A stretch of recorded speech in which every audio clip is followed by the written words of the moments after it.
In this video, we're going to begin a crash course into R Markdown.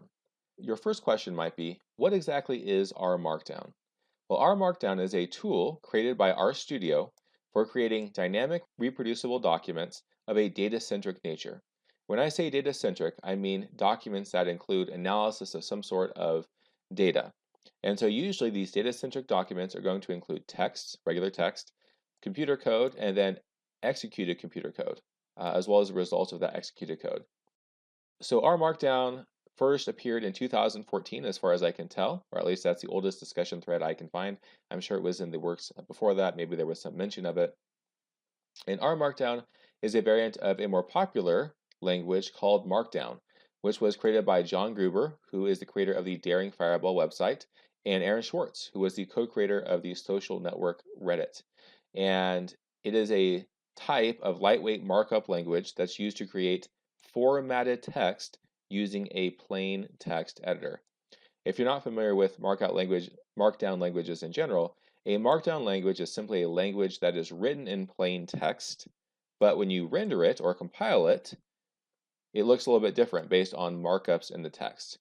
So in the math community, you're probably familiar with LaTeX, which is a type of markup language that's been around for a very long time.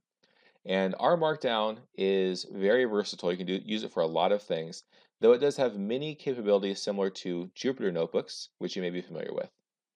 So what is R Markdown used for? R Markdown is great for a number of different things. So perhaps the most basic purpose is to create some sort of data analysis notebook that documents how and why you did analysis a certain way. And you might think, I need to share this with somebody else later, but oftentimes this is actually useful for yourself so that when you come back to a data analysis that you performed a month, 3 months, a year, even multiple years later, you can see exactly how you did something, exactly why you did something, assuming you explained it in the notebook. Another thing is that it is really nice for collaboration because it allows you to share your work with others in a variety of formats, as we'll learn later, and it makes your work reproducible because everything is stored in this plain text document. Other people can compile the same text document and get exactly the same results that you did when you did the analysis.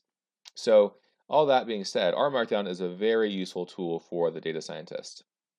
We're not going to go into depth in this particular video, but if you want a cheat sheet that will introduce you into R Markdown in more detail, then you can follow this link right here, rstudio.com/resources/cheat sheets, which provides cheat sheets provided by RStudio for R Markdown and many other things that RStudio has a hand in. And so if I open this web link right here, you can see cheat sheets related to Python and R, factors for forecasts, and if I scroll down, eventually I am going to see an R Markdown cheat sheet. And so you can click on this and learn a little bit more about R Markdown. Before we go, I want to show you how to create your own R Markdown document using RStudio. And the easiest way to do that is to go to File in RStudio, then New File, and then R Markdown. So we're going to do this on my computer in just a second to see what is produced and talk about that. And related to that is what exactly is in an R Markdown document. So an R Markdown document has three main parts. So the first is an optional YAML header, where YAML stands for yet another markup language. There is also formatted text. So this is just basic text for the most part, though you can format it in different ways using various markup techniques. And code chunks, which are chunks of computer code that you can choose to evaluate in R Markdown, show the output for the reader of the document, etc. So let's go over to RStudio. I'm going to go to File, New File, and then R Markdown. So I do want to note that there's something called an R Notebook, which we'll talk about later. That is a variant of R Markdown. So I click that. I can give it a title. So I'll call this cool title. You can see the default output format. And so I have HTML here. I can have a PDF. I can even have a Word document, which is pretty exciting.